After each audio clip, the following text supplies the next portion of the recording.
The saddest thing in this week's episode of Lovecraft Country is as we witness the mourning and the despair and the frustration that people experienced in the wake of Emmett Till's murder nearly 65 years ago, is that for all of the technological advances and other progress that we've seen during those 65 years, we've still seen scenes that looked startlingly like this in the last year. And for all our apparent progress, we still are held captive by our broken society.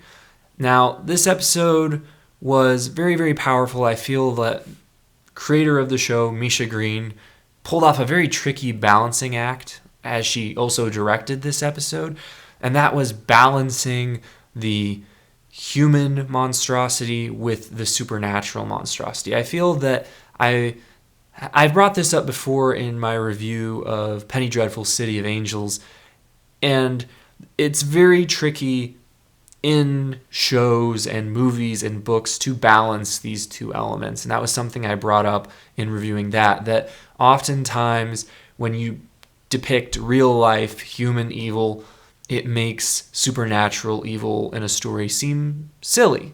And when you portray supernatural evil in the same story as real life human evil, it can make the human real life evil seem more trivial than it really should. And I feel that Misha Green, for the most part, pulls off a very good job of balancing these two elements. Now, there was one scene in particular that I questioned whether it wasn't a little bit exploitative, and that was the scene where Christina Braithwaite goes and has herself killed in the same fashion that Emmett Till was, and then resurrects herself. The thing is, Emmett Till didn't get to resurrect himself, and to me, this scene just played as a little bit in poor taste. I get what Misha Green is going for, and I appreciate her gutsiness in having scenes like this where she shows characters grappling with their privilege, and it's very, very interesting and compelling in its own way, but to me, I just feel like it might have been a step too far in exploiting the tragedy of what happened to Emmett Till. Now, this episode focuses on Diana Freeman, played excellently by Jada Harris. She's haunted this episode by the demonic twins from Uncle Tom's Cabin, or demonic versions of the twins from Uncle Tom's Cabin, after she's cursed by Captain Lancaster. And this was a tough scene to watch, the way that they treated her, and to watch this poor girl frightened and abused by these grown police officers. And this episode only got worse for her from there, as she was tormented the whole time, chased around town in scenes that were very evocative, I would argue, of Us, directed by Jordan Peele, and of The Shining from Stanley Kubrick. The twins in The Shining, I feel like, were definitely a source of inspiration here. And the way that this plays out, it was one of the more straightforward horror elements in this show. A lot of times this show kind of doesn't do a lot of horror, but this was very, very straight out of a horror movie, and it was consistently compelling, and they used it to have Diana make a decision to confront her fears, and it showed her strength in the scene where she finally takes on the twins that have been haunting her, and they played a very poignant speech from Naomi Wadler over this scene. They've done this a lot. It's a very interesting technique that this show has used to have these very, very important, very, very famous, well-known speeches played over dramatic scenes involving the characters. And I think it's added a lot of depth and meaning to a lot of sequences that could just be straightforward blockbuster type sequences. And this show does skew towards being entertaining, but it still manages to pack in the layers of meaning, I would argue. And this scene happens right after she stands up to Captain Lancaster and refuses to give him what he wants. And I think that her courage in this scene is very compelling and just very, very well portrayed. Now, Jada Harris did a great job, but this episode wasn't really entirely focused on her. We had a lot of Tick and Letty this episode, and Tick connected with his father. Last week, we kind of got the idea that Tick might just be done with his father after finding out that his father was a gay man. But this week, he relies on his father rather heavily, and they connect over their past and over their fears for their future. They revelation that Letty is pregnant and that their son, George Freeman, wrote this novel, Lovecraft Country, that was introduced in last week's episode, I Am.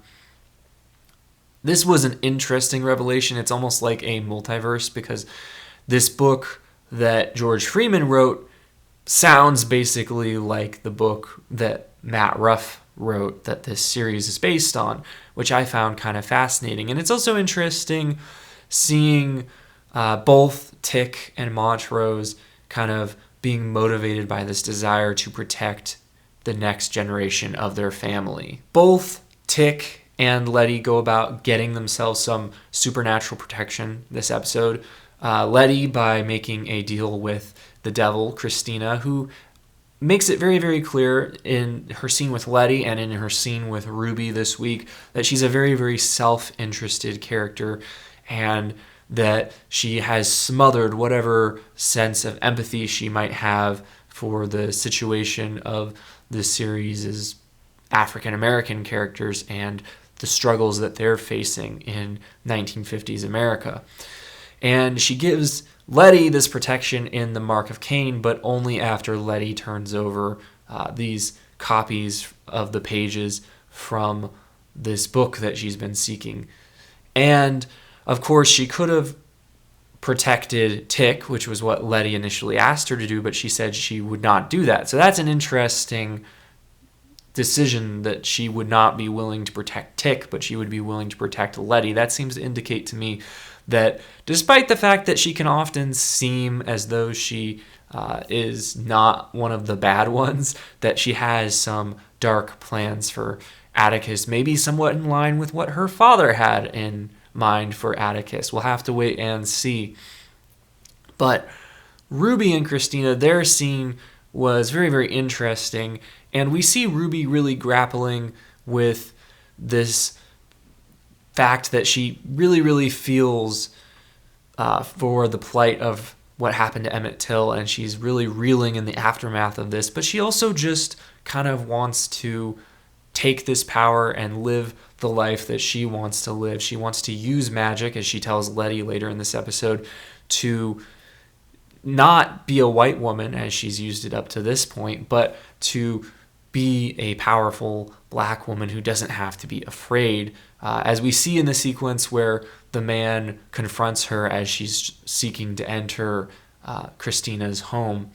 And it's very, very telling that in this scene, she was very much in danger until Christina showed up in the disguise of William.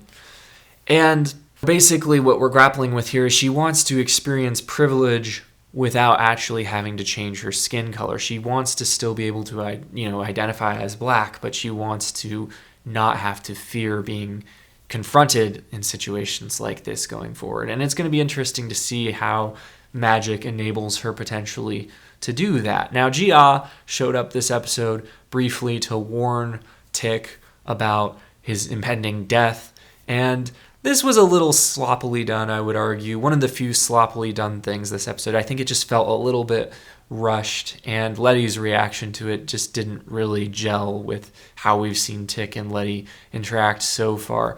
There's been so many monsters in the show so far, it's really a little bit hard to believe that Letty would get mad at Tick for not revealing that he had had this encounter. Now, the attack on Letty's house, this was pretty brutal, that Captain Lancaster is so unafraid of the consequences that he can literally just open fire on this house and know that the neighborhood wants them gone anyways, and that he can get away with this most likely, that he'll have the excuse to claim that there were militants or make whatever excuse he wants, basically, and he will be believed, and the African American characters will not because of their skin color.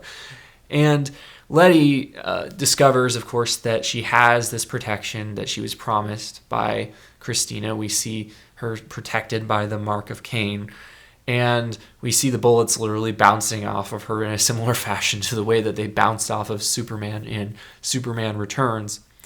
But then Tick shows up and faces the police, who are about to shoot him. And Letty's reaction, of course, was very emotional, and it was pretty clear that Tick was not going to die, but it was still frightening to see this situation, how vulnerable he is and how little power he has. But because this is a supernatural series, characters can do things that they don't get to do in real life, and a Shoggoth shows up, and apparently the ceremony that Tick and Montrose carried out to try and give Tick this supernatural protection worked, and the Shoggoth jumps in the way and attacks the cops. And this was a great sequence. It wasn't really hinted at in the teaser too much. It's kind of what I love about HBO, is that they have these sequences that you never know that they're going to come, because they don't give away too much in the teasers for their episodes. They give you just enough to be, appetized, but not so much that you have anything really cool spoiled for you. And this was great to experience in the episode. I think this was one of the most spectacular sequences in the show so far, and really, really remarkable for television. In some ways better than anything I've seen in a blockbuster recently, because it had stakes. It wasn't about saving the world from aliens from a distant planet. It was about saving Tick and Letty from real life adversaries. But what a mess this has left. Captain Lancaster and the other cops got what they had coming to them, very much so, and they've reaped karmic justice in spades. But I don't know how Letty and Tick and the other characters are going to explain this, and how they're going to deal with the law, who are going to very assuredly have some questions about this. Like, what happened here? How did basically 100 police officers with guns get completely obliterated? What was going on? So that's going to be tough for them to explain. But it was a great sequence. Liked that it was shot from Tick and Letty's perspective, that they, didn't just focus on the spectacle, that they gave it very much a viewpoint. And overall, I feel like this was one of the most interesting episodes of the show so far. They've had more good episodes than bad episodes. I mean, there have been a couple episodes where I wasn't that enamored with this, but for the most part, it's been really, really good, and I'm really looking forward to the last 2 episodes of the season. But those are just my thoughts. Let me know what you thought in the comments. If you're interested in seeing more reviews on this channel, please consider subscribing, and as always, you can watch more videos right now.